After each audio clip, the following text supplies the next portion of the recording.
Ah, Yeah, I don't remember, David. Yeah. Not sure. Um,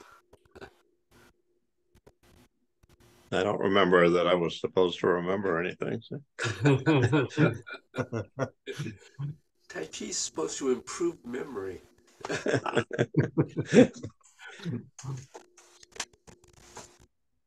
Ah, there she is.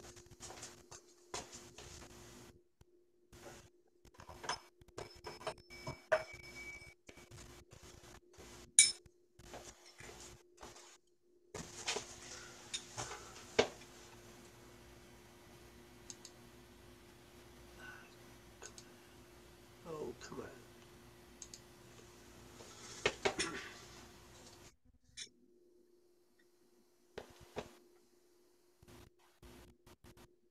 All right, here we go. Oh, yeah. One of those mornings, Joanne? Oh, God, yes. I won't go into it, but yep. And just as I'm trying to get on, a couple of, quick emergency things coming in at me, changing of schedules, yada. So I don't even know what's going on. I walked away from them all. Let them work it out. Well, it has to be worked out with me, but I could do it after this class. Okay. Hey.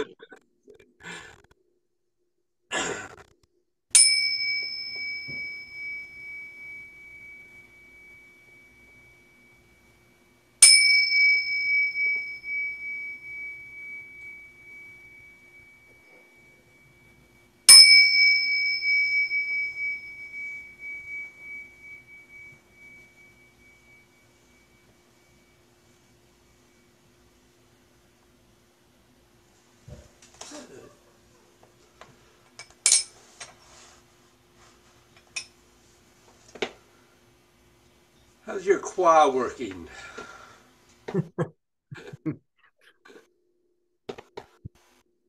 My qua's working pretty well. I mean, I think I had said last week that I'd done a lot of work on my qua. Yeah. Anyway, because of my leg and knee problems. What I did notice is that in doing Gods, I think I was been moving my knees a bit too forward because I tried to do the full six with the chair. Good for you. That was helpful, but not helpful. Informative. Informative, yes, thank you. Anyway. Good. Yeah, I'll second that about knees moving. My goodness. Well, those of us with knee issues need to think about that. Yeah, right. I don't think I was ever doing anything bad necessarily, but they were certainly moving around. So. Yeah, it's really interesting how little misalignment in the knee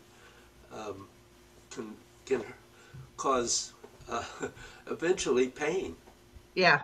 Yep. So it's really we really need to pay attention to them.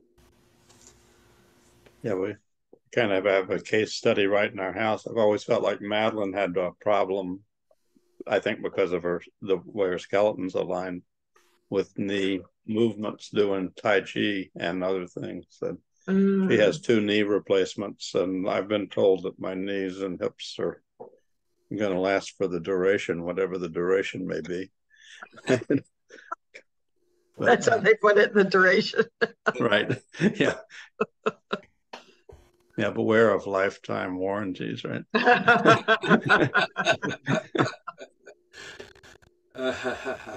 Indeed. Okay, well, anything for you, Adam? No, I think the work we've been doing with the quad has been very helpful.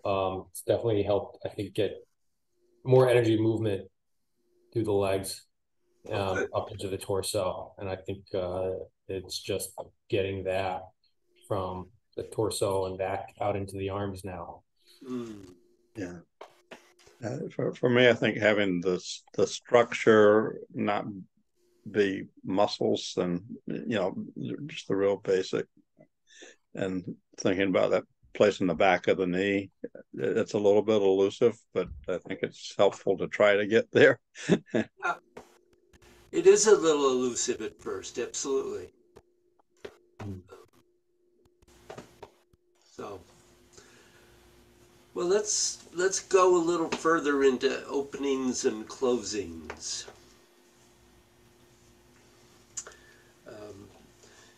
It's not just your hands and your feet and your elbows and your knees and your shoulders and your hips.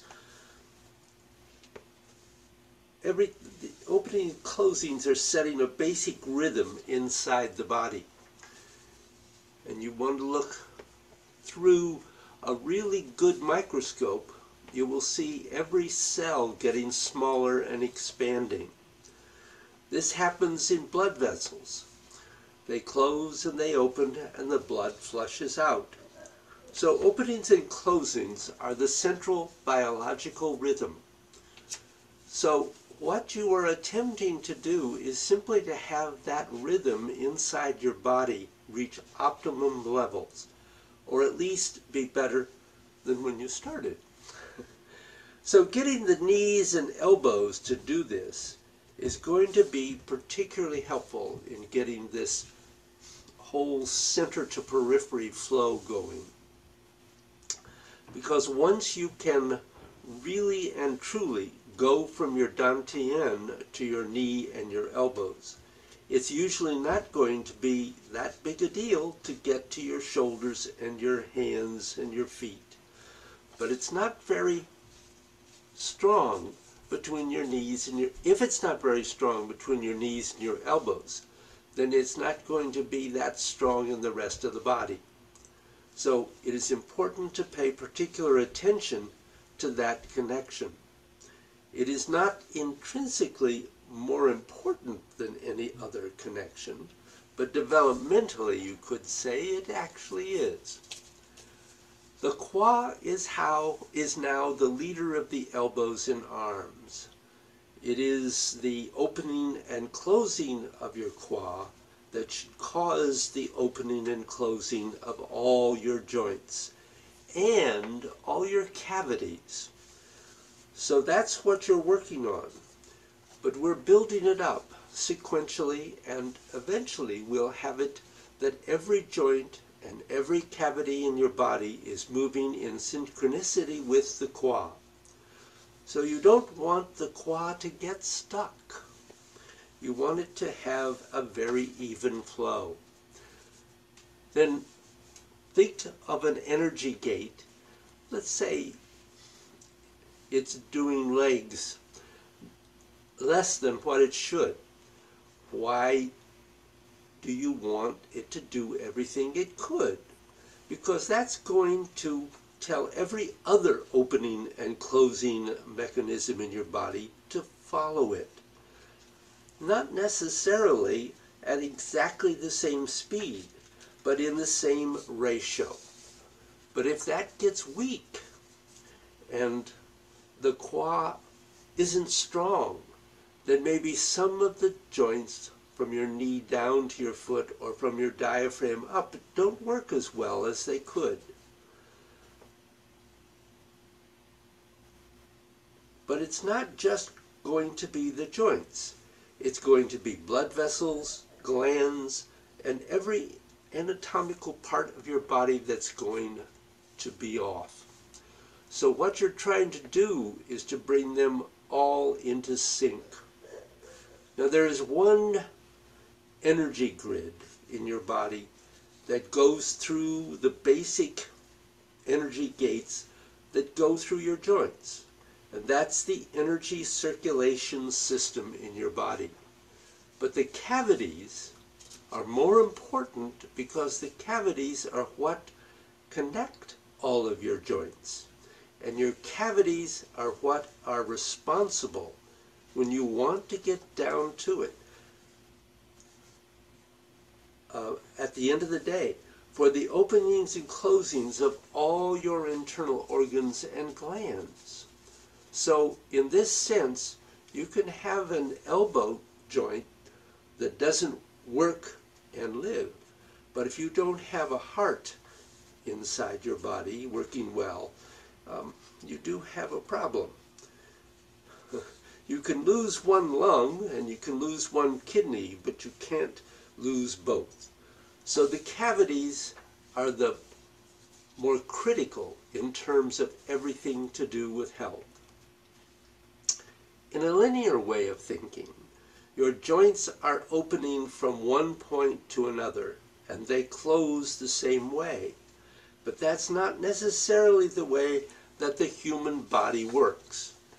Your body works if it has enough life force or puff to make something move, to open and close. But it may not be evenly distributed throughout your whole body.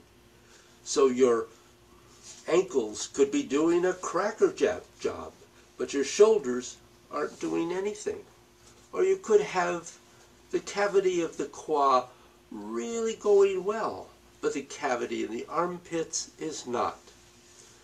So what you're trying to do is make different places in your body be the metronome that tells you if you are opening and closing well.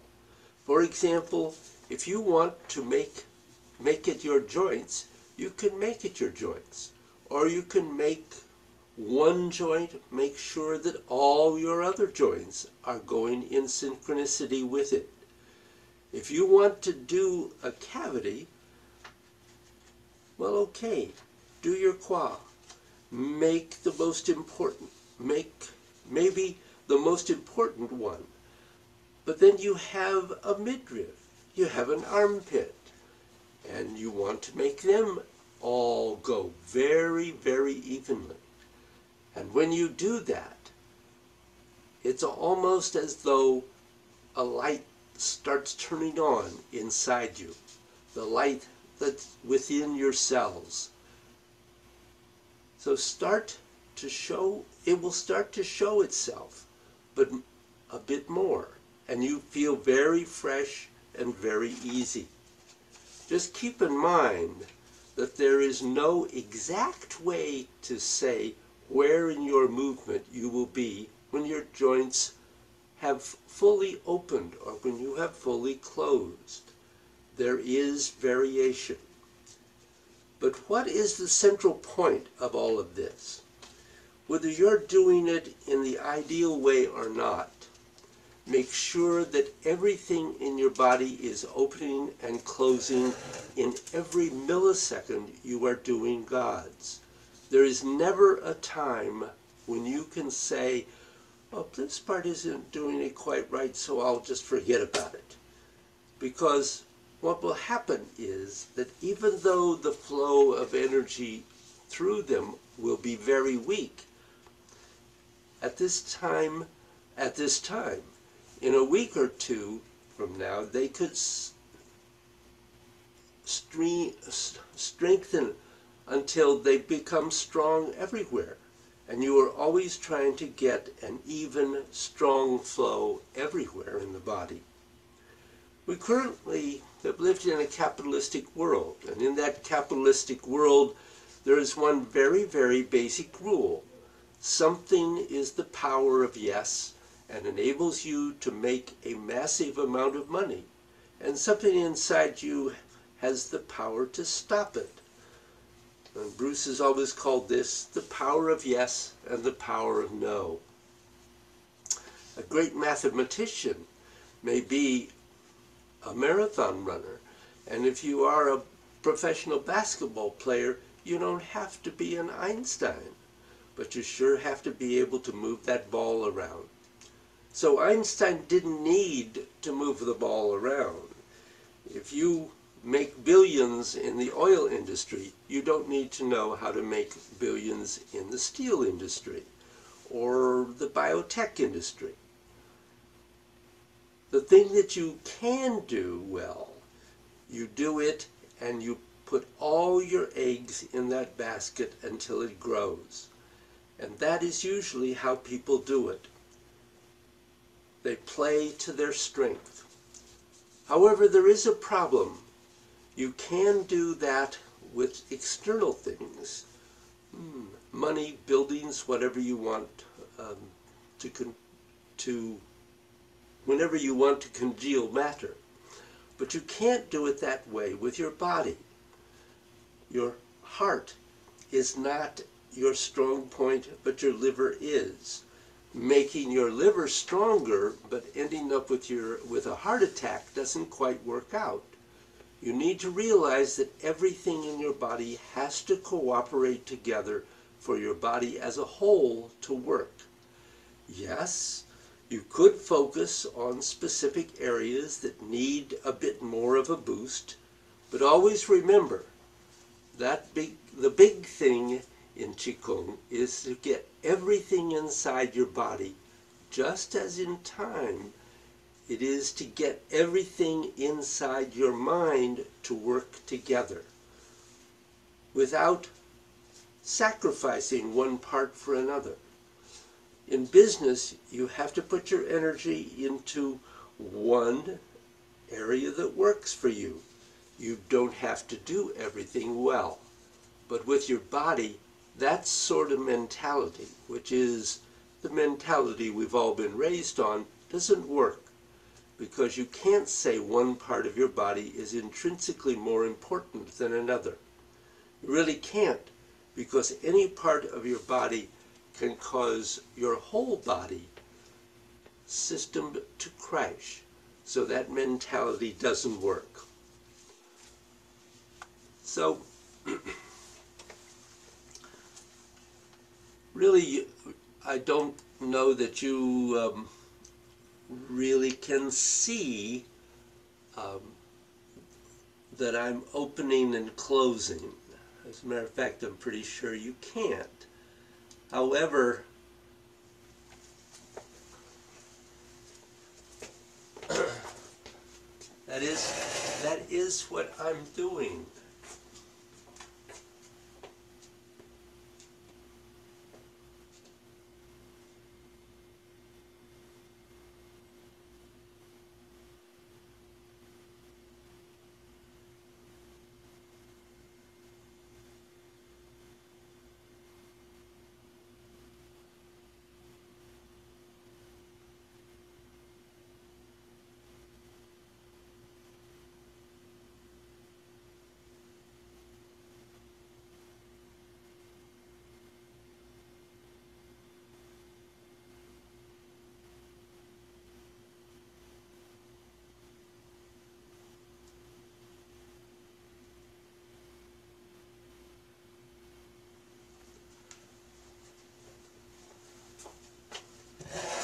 So I'm opening and closing every part in my body at that moment. So I'd like you to stand up and we'll do a little practice here.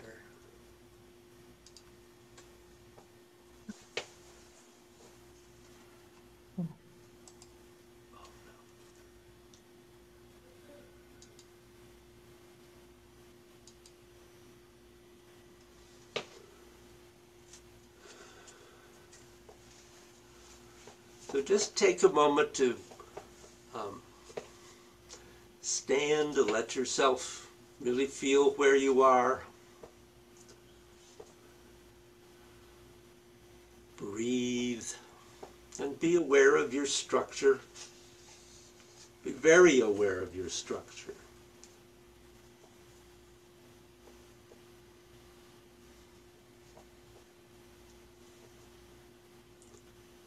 And extend your mind through your body.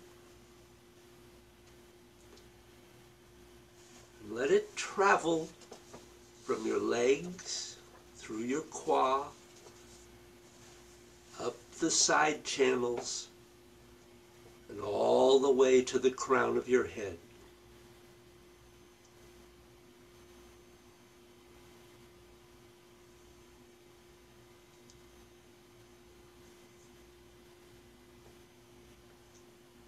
and make it go down from the crown of the head. Make your mind go down the side channels, through your quad, down your legs, and down to your feet.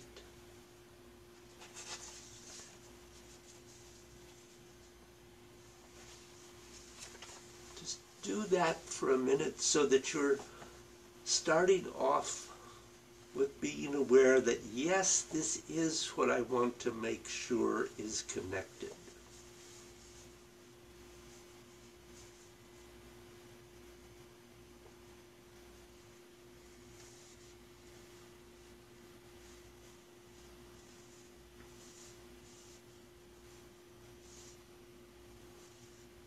After you've done this for a while, you can do this in 3 seconds, but in the beginning it may take you a minute or more.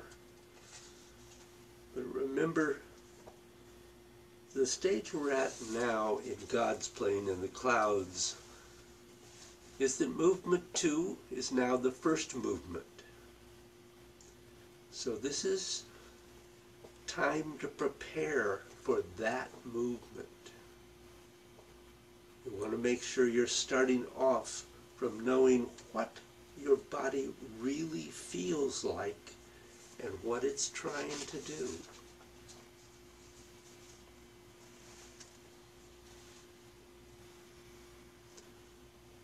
Now flow into movement 2.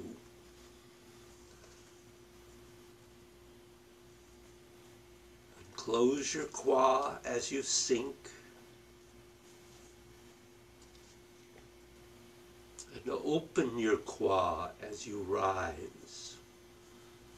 Open your arms, open your legs.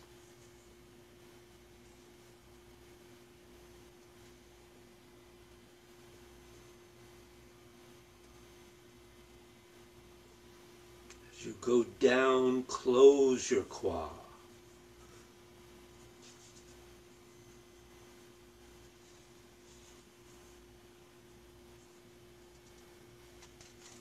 You're going down, your arms go down, pulling your chi down to the bottom of your feet.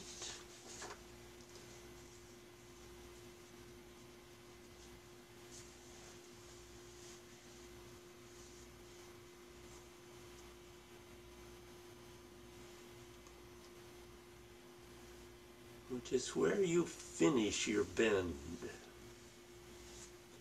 Then you start coming up, pulling up the inside of your legs to your quad and your perineum, opening up to shoot your energy all the way out to your fingertips and to the crown of your head.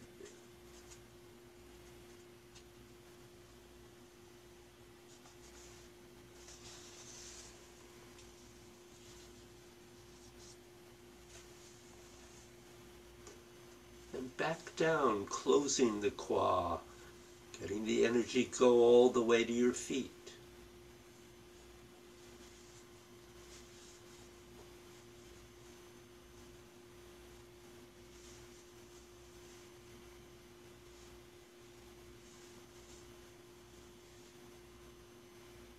And the opening of your quad will get your chi to go up your side channels to the crown of your head.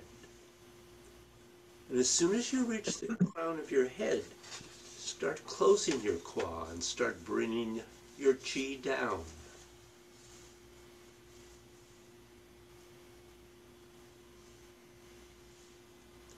Now the tricky part of this for many people is that they will have a tendency, when their arms reach the top, to hang out there for just a moment and not actually be closing their quad and bending their waist right away. The second you're ready to go down, your quad is closing and bending your waist.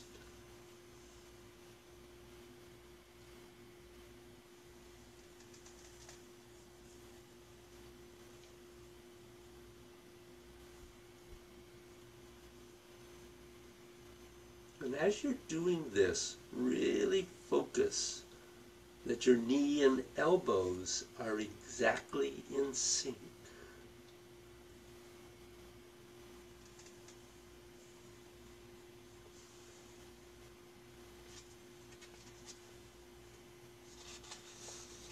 Opening your knees and elbows to pull your energy up. Closing your knees and elbows to push your energy down.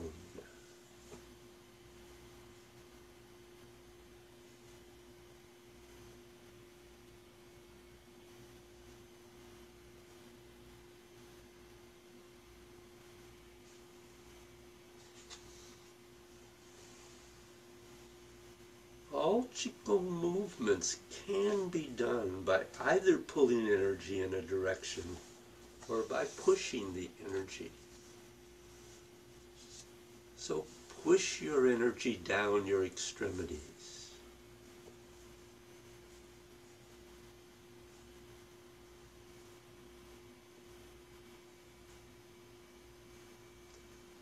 And then pulling your chi up your left and right channels to the crown of your head and your fingertips.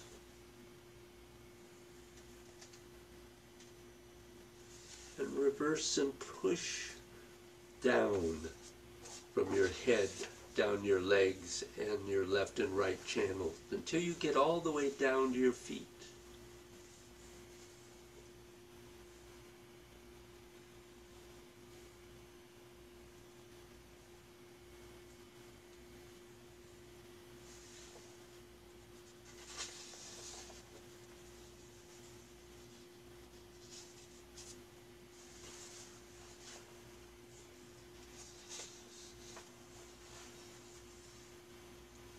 Now focus that you are opening and closing all the joints of your body in coordination with your Kwa opening and closing.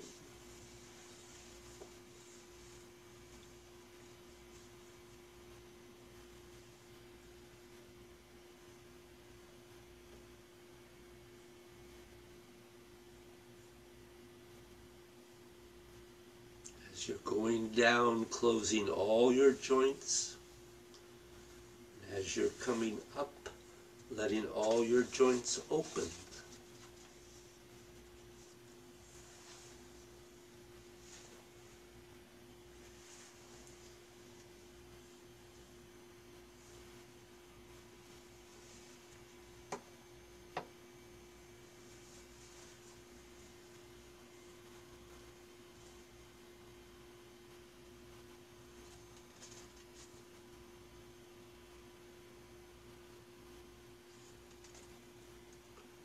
Now, as your arms bend and stretch, you can do it by closing or opening your joints when you bend, or you can stretch by closing or opening your joints.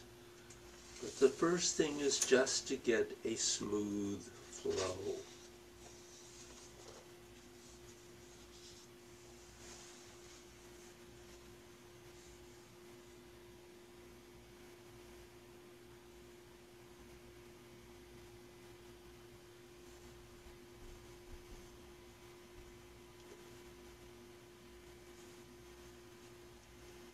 Since you're doing something for your whole body, you actually want to make sure you get a balance.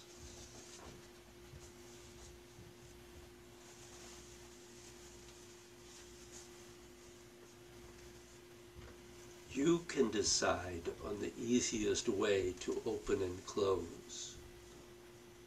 You could do it the opposite way because your body does everything it does in the standard way and in the opposite way.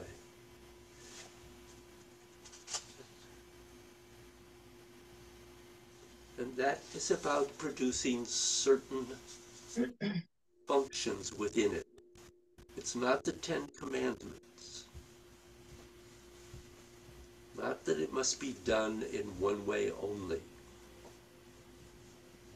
It's being done to open the circuits in your body and chi flows in every channel in your body in both directions.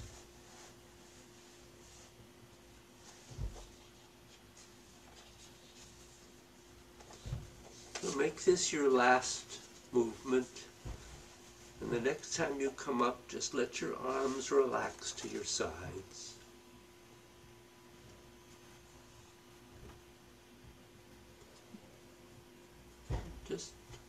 Pause and relax. Sit down for a minute.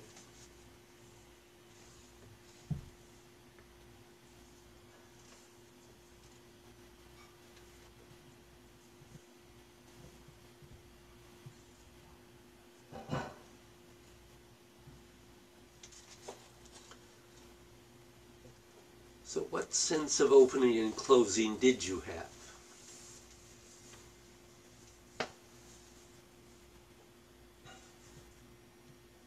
I think I had a good sense of opening and closing in the quad, knees, elbows, wrist, hands, and ankles. Not so much the feet. And I maybe not so much in the spine. I think the spine was flexing, bending and stretching, but not really opening. Mm-hmm. How about the knees? Yeah, I think I had a good sense of opening in the knees. Good. Yeah. And cavities? Maybe. maybe. Uh-huh. Well, if you were really feeling the quad, you probably were feeling the quad cavity. Yeah. I think it really ends up being the leader. Yeah. Yeah, I had a pretty good sense in the quad. I don't know about other cavities.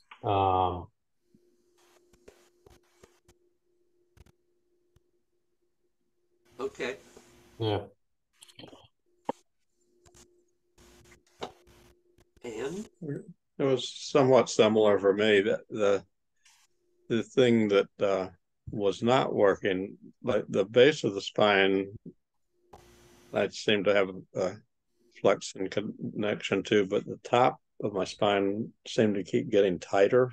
mm, And it still feels that way, but I was getting I had a good energy sense, and you're doing that thing with the knees, trying to not move the knees. yep. I became more aware of how the sort of subtle shift of weight back is the key for that, and that also I think did help. Maybe have something going on in the cavity behind the knees a little bit. Absolutely. Yep. But yeah, but it's not so much the shoulders, but the top of my spine. I think there was some mechanical thing I wasn't doing with the flex at the top of the neck was maybe too extreme, or I don't know. It sounds like you were trying to bend the cervical spine too much. Yeah. Joanne? Yeah, I found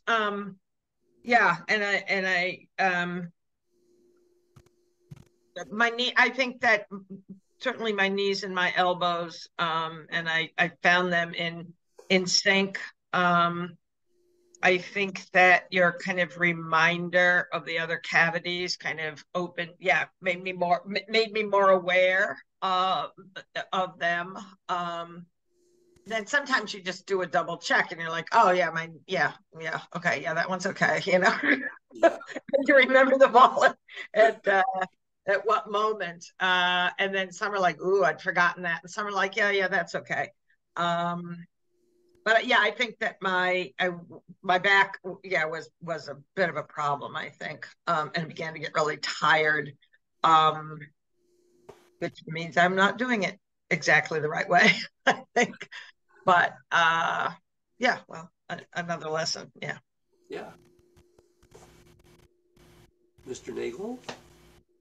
Yeah, I felt pretty open throughout. Except when I did all the double checking. Okay. And there's more and more of the subtle double checking going on. Of course, I also have the experience of knowing that 2 or 3 months from now, I'm going to feel almost silly for saying I felt open today. Because things, this is just the beginning. So, well, that's okay. It's glad that you have today a sense of openness. yeah, yeah. When we talk about the cavities, I think one thing I want to mention is that the armpit cavity is very important, and it's one that we kind of tend to we're aware of keeping our armpits open. I don't think any of you has an issue about that particularly, but being aware of opening and closing the armpit cavity is really important, because it is really the primary connection into the internal organs, interestingly enough. And so when you are checking through, that's one to be aware of. And when you get that cavity functioning well, you will feel it in your internal organs. It is very present.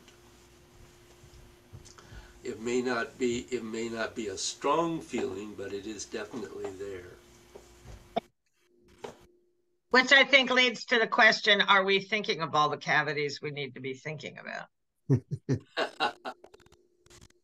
We have our cavity checklist in our heads. Do you have a cavity checklist?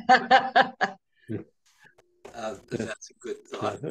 Is the cranial cavity is the in the cranial cavity. Good point. Yes. Yeah, I should be in pretty good shape. I've been accused of having nothing up there. So, but is it opening and closing?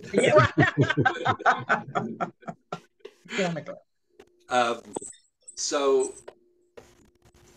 well, actually, there is a cavity up there, but we're not going to go into that at the moment. There is a cavity right at the base of the skull, where it joins to the spine, and there is a cavity at the throat notch. There's a cavity in the armpit that I was just talking about. There's a cavity at the shoulder's nest. Yeah. And there's a cavity at the midriff, which we haven't really talked about very much, but it's a pretty important one. We talked about the quad. There's a cavity in the knee, the back of the knee, and there is a cavity obviously at the lower dantian.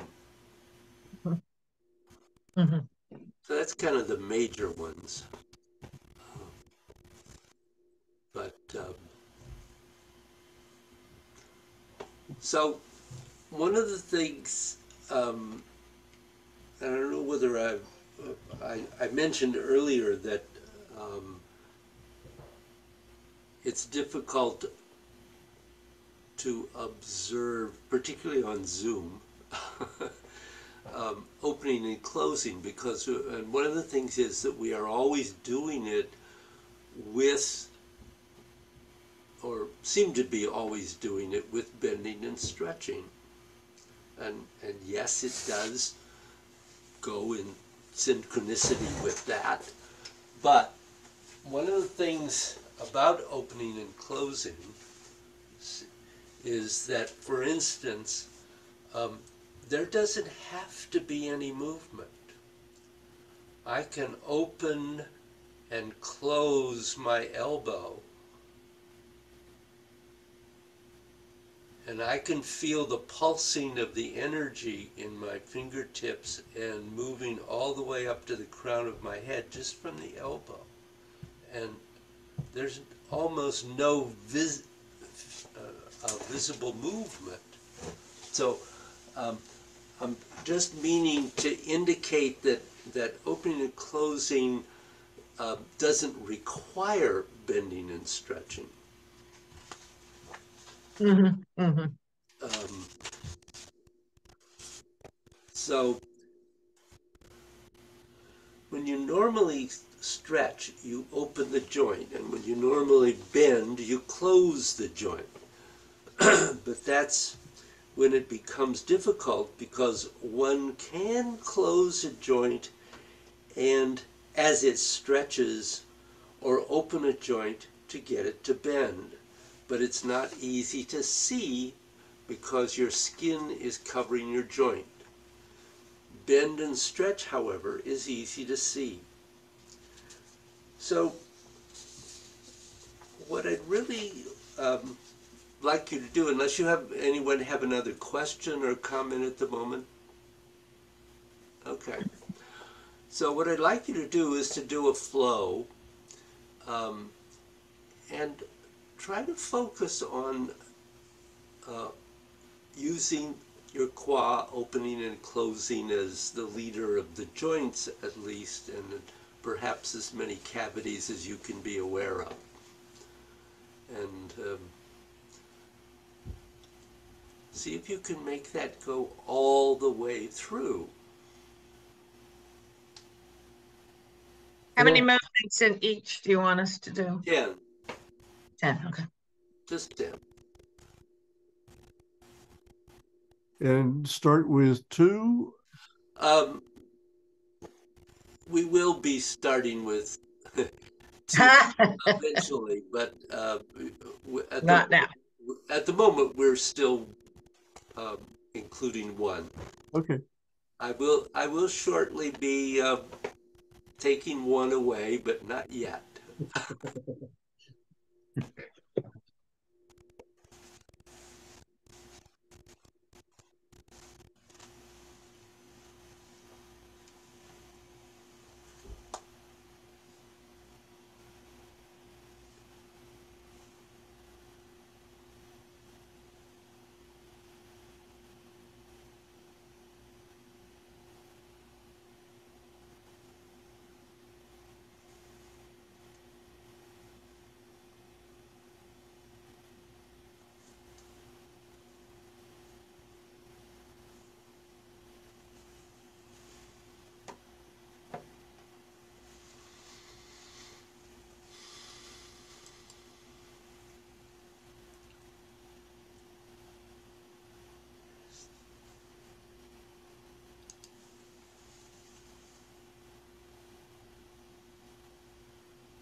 Good.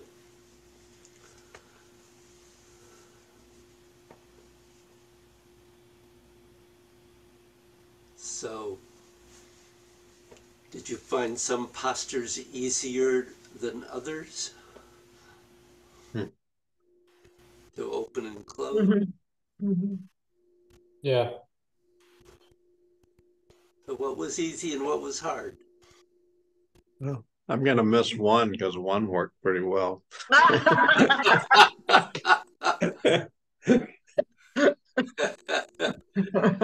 Just when I was really getting it. Well, good. Then you're getting ready to leave it. Just when we're getting it.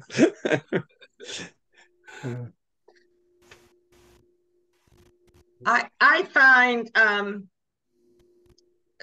I don't feel like I'm really doing 6 correctly, because that's I feel with the others I can really feel things, and by 6 there's something about the way I'm crossing my R. I don't know what it is, but I'm still trying to figure it out. I've been trying to figure that out for a few weeks now, and it just kind of became clear this time. So I think that's one challenge. I think 3 is always a different kind of challenge. Yeah, we had multiple ways of doing 3, I must say. Yeah. And I feel like I have it, but I don't have it, So, No. but 6, I feel, there's something I kind of really lose. I'm really going at it until 5, and then I'm like, whoa, what happened? So. Yeah. I'd echo that 6, and I'd also say 3, or not. Let's see, 1, 2. Yeah, 4 and 6. I have, I'm less purposeful. I think I have the mechanics and the twisting out and everything going correctly, but there's something that's not happening with that. Maybe it's actually both of you expressed that. Do you feel the energy moving up the side channels?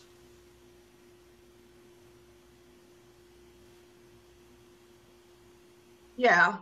So it's mostly coming down the center. For me, it's coming down. Yeah. Yeah. I just feeling I'm not twisting, I'm not holding moving my hands as I should be, and where I really do feel it in 5, I feel it in 2, but I don't feel it in 6. Just kind of thinking of those both as hands crossing. Those 3, yeah. So one of the things about both 4 and 6 is that you have that issue of getting the energy to go on up. If you don't get it up high enough, then it's really difficult to connect it well into the central channel.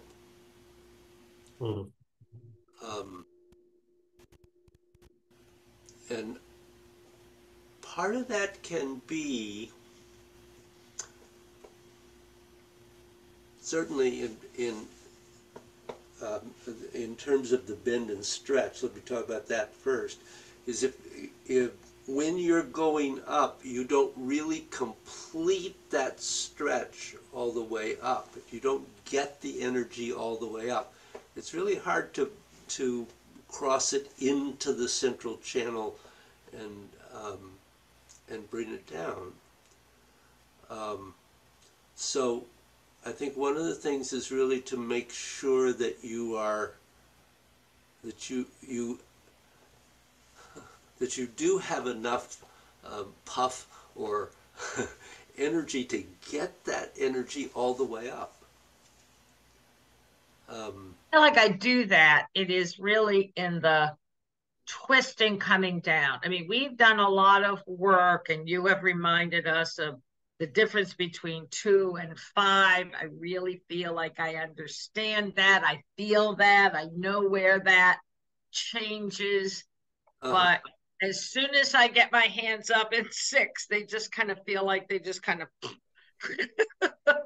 are not like at what just kind of fall apart, or just feel purposeless.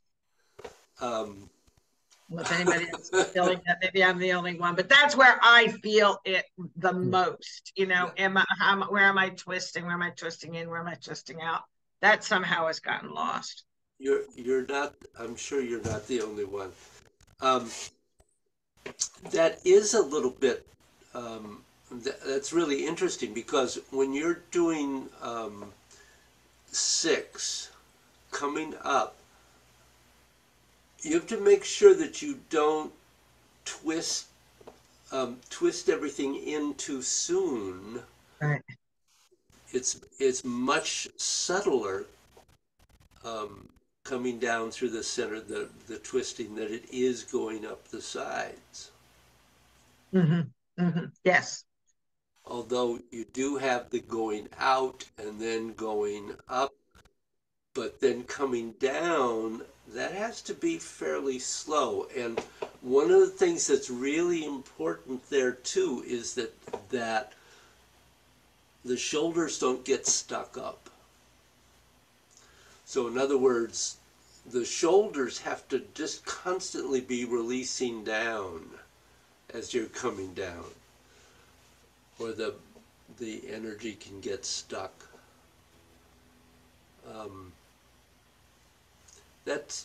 That's interesting to me that 5 works better than 6. Yeah. That isn't always the case for everyone. Let me just put it Well, there. I think because 5 could be challenging and was so different from, I saw it, always understood it from what you said is different from 2, that I really, worked on that and and the twisting on that. Well, the twisting in 4 and 6 are opposite to each other. 4, the arms are twisting one way, and in 6, they're twisting the opposite. Right. They're not the same. Right. Either. Well, that may be part of my problem because I don't know that I'm really treating them. I understand what you're saying, but I think when I'm doing it, I'm not doing that.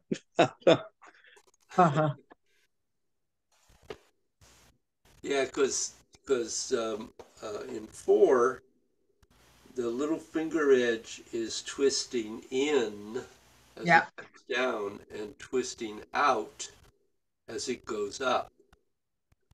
And in 6, the thumb edge is twisting out as you go up and twisting in as you come down. And that is important difference there.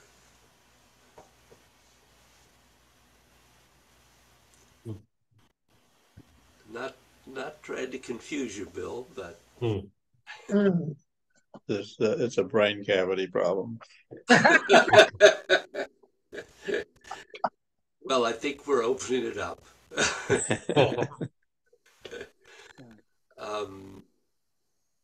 Bill or Adam, any issue? Yeah, I think I'm relatively well satisfied with the bending in and out. I would say 2, 3, and 5, I feel the energy much more strongly. Well, it's not night and day, but I'm aware of it more strongly than in 1, 4, and 6. So that somewhat mirrors what Bill and Joanne are saying. When you mentioned the shoulders opening or dropping in 6, I said, aha, I wonder, I haven't been monitoring that. And I wonder whether that has something to do with the blocking of flow. So it can, yeah. the action of the shoulders is in those movements where the arms are rising up like that. Yeah, it is an issue, and it's one that we really have to pay attention to because it's very easy to begin to lift the shoulders, and so yeah. I think one of the things too I wanted to mention, that just kind of glancing at all of you as we went through, is to remember that also that bending and stretching goes all the way in the arms from the fingertips to the spine, and in the legs it goes all the way from the toes to the qua and the perineum. And it's making sure that that's incorporated fully is really important to moving the energy also. Mm.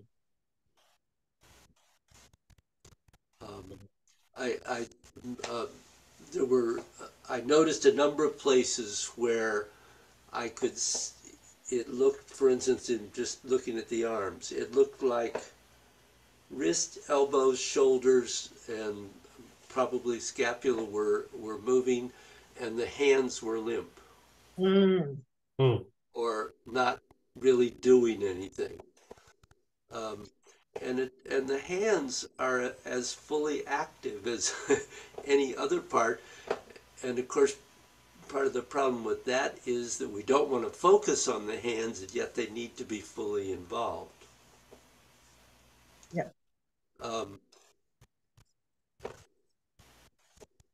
So, any issues for you, Adam? No, I think 3 was the most challenging out of all the postures, but that's been pretty consistent for me. I think it is the most challenging. It is for me, certainly. Yeah.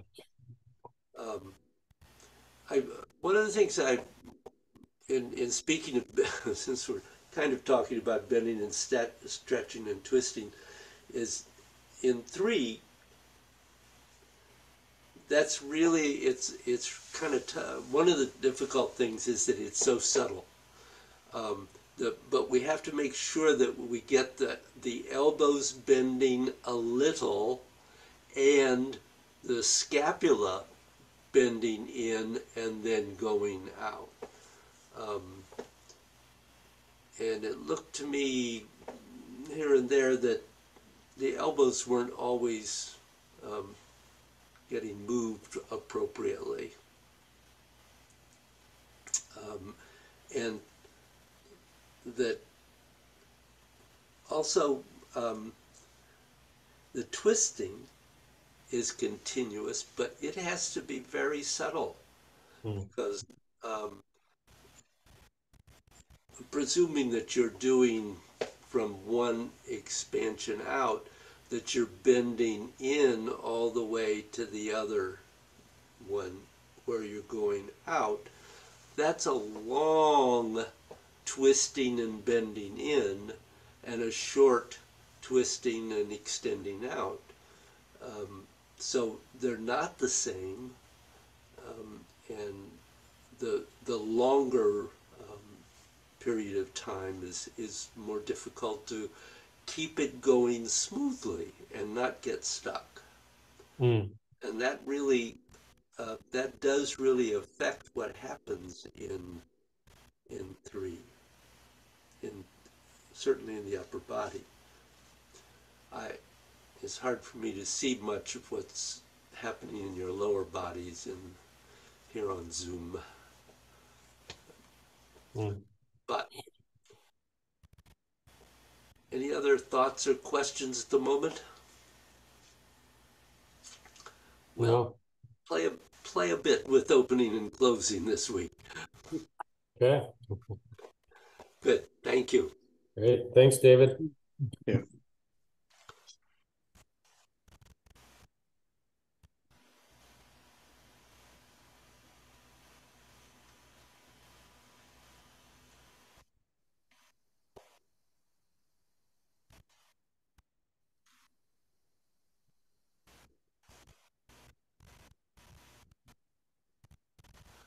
Um,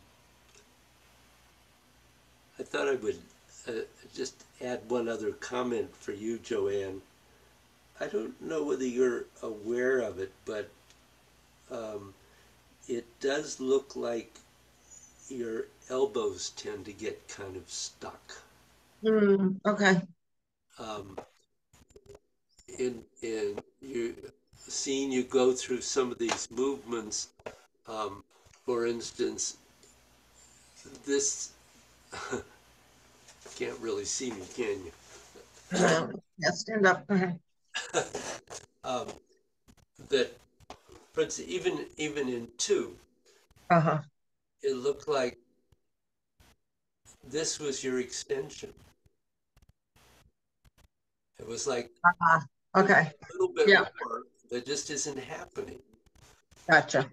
and that tended to occur in some of the others too. So Close. Yeah, I gotcha. you might Okay. look at that a little bit. That might help some in some of that. Okay. Um, so in the form, obviously we've talked about opening and closing. How well do you feel opening and closing in the form?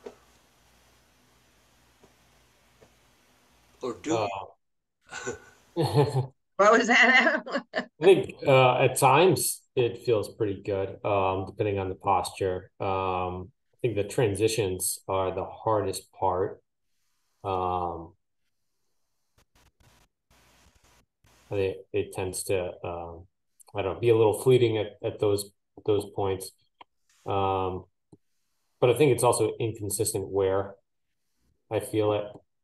Like it's easy to feel in the hands and wrists and elbows, but beyond that can be difficult at times, especially to stay connected to the quad and shoulders.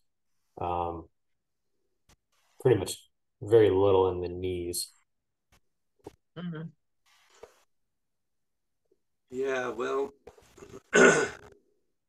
that's all things to work on. Yeah. I think it is more challenging, especially in the lower body, in the form as your weight and balance are being shifted and moved around, and you're doing more things with your legs besides just the quad fold or the quad squat. It adds a whole new element. There's also a much greater range of timing issues. Right. Yes. I mean, there are ones that are close open, and there are ones that are close open. Yes. Yeah. Depending on how quickly you're moving through your form, but nonetheless, that there is a huge variation, and so managing to keep the opening and closing continuous and not just open, pause, close, pause, is an issue in there too. I did a lot of, and still do, every once in a while do a practice where I just talk the opening and closings all the way through. And just focus just on that. And just talking it and then doing it without talking. The talking really helped me clarify exactly where they are, the openings and closings are. Because I would often discover, I remember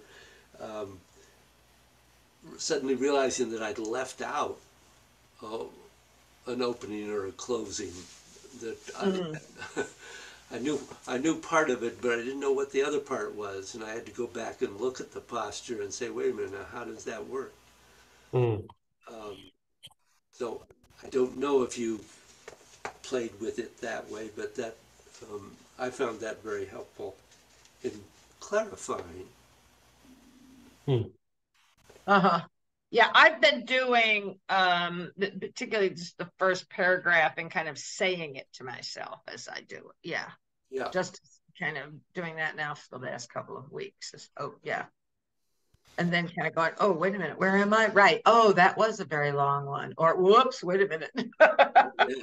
Where are we? What was I doing? Yeah, but it does help to, no, I think you're right to kind of, even if you're not saying it out loud, to be saying it, to be, Yeah. yeah. Oh, I didn't. Not Just saying it out right. loud. Yeah.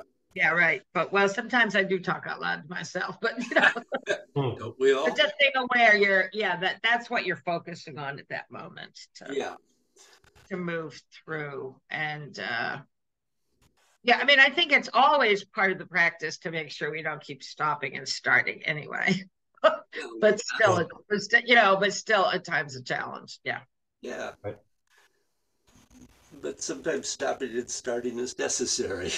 Well, right. Yeah. Right. And I will do that and just go, nope, that was wrong. I'm gonna, yep, or go back over it. And yeah.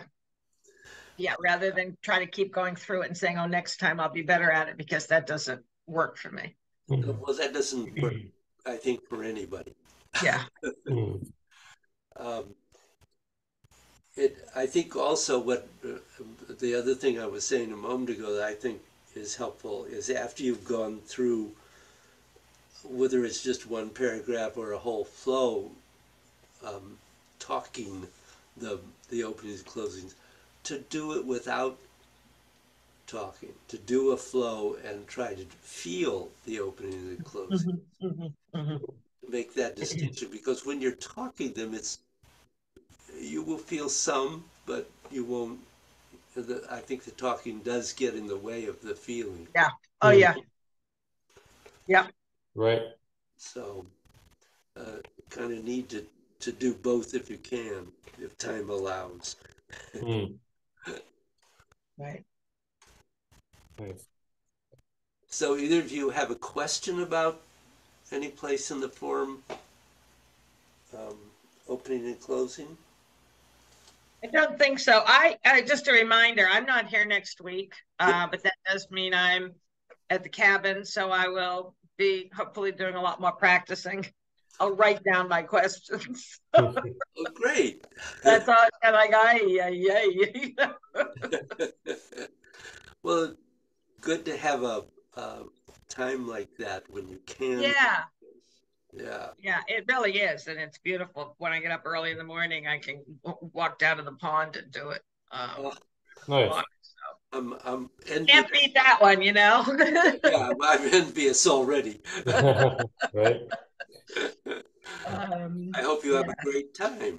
Thank you. Yeah, I'm sure. very much looking forward to that kind of a break. And yeah, kind of my little Tai Chi retreat and a little reading. And yeah. Oh, so there's never enough time to read, is there? No, there isn't. And I need more. Yeah.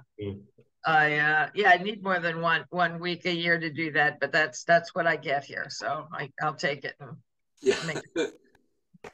Take what you get. Take what you get. Yeah. Okay. Anything for you? All right. No, I don't think so. Not this week. Okay. Well, practice. Yeah. Sounds good. Thank you, David. Okay. Thank you. Goodbye. Next week, guys. Bye now.